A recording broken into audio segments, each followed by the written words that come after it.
What's up, everybody? Thank you so much for checking out this new video from Nerdz Play. We're trying out something different in Vampire the Masquerade, Coteries of New York. I probably said that wrong, but that's as good as we're gonna get, I guess.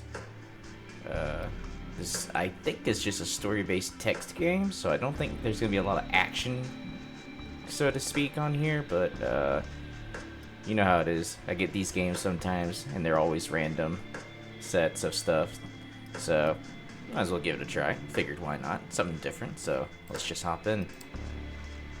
Brand new game, so okay. I guess choose your clan. Fair. The Bruja, the rebel against power and rage against authority. A seemingly insignificant man with significant ideas will join their ranks tonight. Okay. Ventru. The aristocratic blue bloods embody wealth, sovereignty, and control. A top-level corporate executive will join their ranks tonight. And Toreador. The divas seek thrill of art, romance, and cruelty amidst stagnant undeath. A tormented artist will join their ranks tonight. Okay, so you have the underdogs that are trying to rebel against the structure. The fancy upper class that are enjoying the high life. And you have the artists that are just trying to do their own thing. Well, you know what? I would see myself more as a artist than anything else of these, so why not? Let's try the Toreador. I'm probably never going to say that right, but that's okay. Sure, a tormented artist will join their ranks tonight. Choose your name. A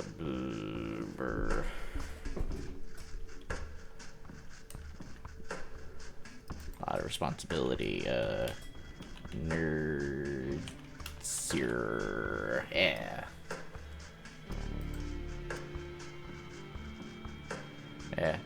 Yeah, sure. Sounds fancy and artistic.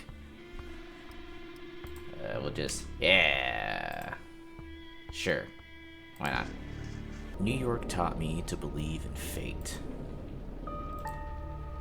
Had you asked me about fate back when I was a human, I would have told you that it's just superstitious, that we are all designers of our own destiny. That belief shattered when the richest woman in the United States, the actual richest one, not a face you could have seen in the papers, of course, sank her teeth deep into my neck. It happened in the very same place you're standing right now, by the way. Fate, you decide. Please, there's absolutely no need to be hostile. Just listen a little longer. See, my mistake was that I flew too close to the sun. It makes sense that my punishment was to never see its glow again.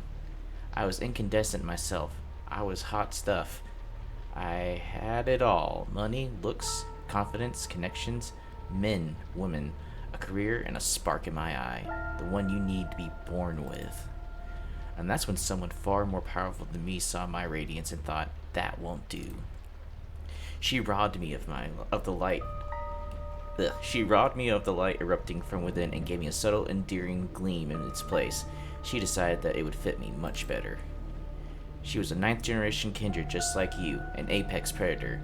She probably enjoyed teaching me, the peak of human excellence, my real place in the food chain. It's such an eyesore when you look at a loudmouth bragger and see them for all they really are. The temptation to teach a lesson can be unbearable, right? Well, my sire's lesson was a lesson about fate, a message saying you're eternally doomed to be at the mercy of your sovereigns. It almost drove me to destroy myself. What saved me was the ability to reinterpret her teachings. Hers wasn't a message of doom, it was a message of hope. Fate exists, and one can shape it if given the right tools. My sire didn't believe my tools were fitting for the job. She considered them toys, and me, just her amusing subject. Well, she's deader than dead now, and I'm still here, standing right where she stood when we first met.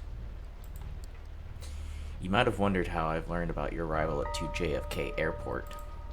My answer is, of course, destiny. As luck would have it, today happened to be a day some of my associates were respecting the coffins. Driving you here straight from the plane and having you wake up in such an unfamiliar place was a little desperate, and I do apologize for it. But it is so rare for you to visit New York. 3 times in the last 15 years, was it? And you're never eager to inform me you're here. I understand that you have that meeting on 53rd Street later tonight, so I'll provide a comfortable transport. I value our relationship very much, don't get me wrong. But it's precisely because I value what I'm gonna. But it's precisely because I value that I'm going to ask you to repay the favor you owe me. You're the only one I trust to do the job well and without attracting attention. You might think I'm crazy asking you to breach the rules of our society like this. You might think it's impossible to get away with it unpunished. But this is New York, and I don't know about other cities, but in this one, fate really exists. And right now, it's smiling in your favor. This is how it begins. You stifle a yawn. It's been a slow evening. The little bit of red liquid left in your glass and the crumbs on the plate remind you that if nothing else, these art exhibitions at least come with some decent wine and legit catering. And yeah, it's fun to talk about your work on display, even if you end up discussing it pretty much the same people at each such occasion. You've already met that one critic who keeps telling you, with self-assured authority, how you should pursue a different artistic avenue. Then there's an obligatory doe-eyed art student who's oh so impressed with your technique. To be fair, you're not all that happy with your latest piece, but hey, it's not the worst thing you've seen tonight. That ignoble, dubious honor belongs to one of the other paintings on display. And yet its author, currently being paraded around by his rich parents, has barely been able to grab a bite of the fancy canopies. So many syncopaths to meet, so little time. For a moment, you think maybe it's not worth it. Maybe you should take the critic's advice, cut your losses, sell out to some corporation, and get it over with. And as if the universe wanted to validate that train of thought, that's the exact moment your sister Emma decides to pop up in your view. So let me get this straight. Cushy corporate jobs are selling out, but supporting a billionaire's vanity project is totally fine with you? Hi, Em. You absolutely despise her as an artist. While you're struggling to uphold some newbiest ideals of what art is meant to be, she's perfecting her way of mooching off the system. Shamelessly preying on little-known street art and niche internet memes, she repackages them as bougie-friendly collages. It's perhaps no wonder why NYT has recently dubbed her a mind-blowing explorer of digital art's extreme possibilities. But in spite of all that, you absolutely love her as a person, even as you welcomed her by smacking the back of her head, a gesture meant to convey nothing but deep affection. No, but seriously, supporting young artists, my tuchus. I don't know what kind of money you got for this piece, but I doubt it was even a fraction of what it's going to be worth in tax benefits. The gallery owner actually said it, if he had to choose the most valuable audience, it would be the IRS. I'm pretty sure he was only half kidding. You mumble a non-answer and then segue into a different subject, trying to preemptively quell her repeated offers to get you a steady job. Of course, she proves as insistent as ever. You know, sometimes I just don't get you. On the one hand, you wouldn't be caught dead taking money from the inevitable winner of culture wars. On the other, if someone gave you the chance to collaborate on some dumb Oscar bait flick sponsored by Larry Ellison's bailout fund, you'd do it for free. She rolls her eyes and asks, you know what the only difference is between art scene and culture industry? The culture industry actually pays your bills. As expected, someone who's given up on attempts to infuse her work with any sort of enduring quality and decided to just keep responding to the zeitgeist. She claims to happily accept the fate that after she dies, both she and her work would end up in a landfill. When you respond that you prefer chasing the 1 in a million chance to immortalize yourself, she claims it reeks of overinflated ego.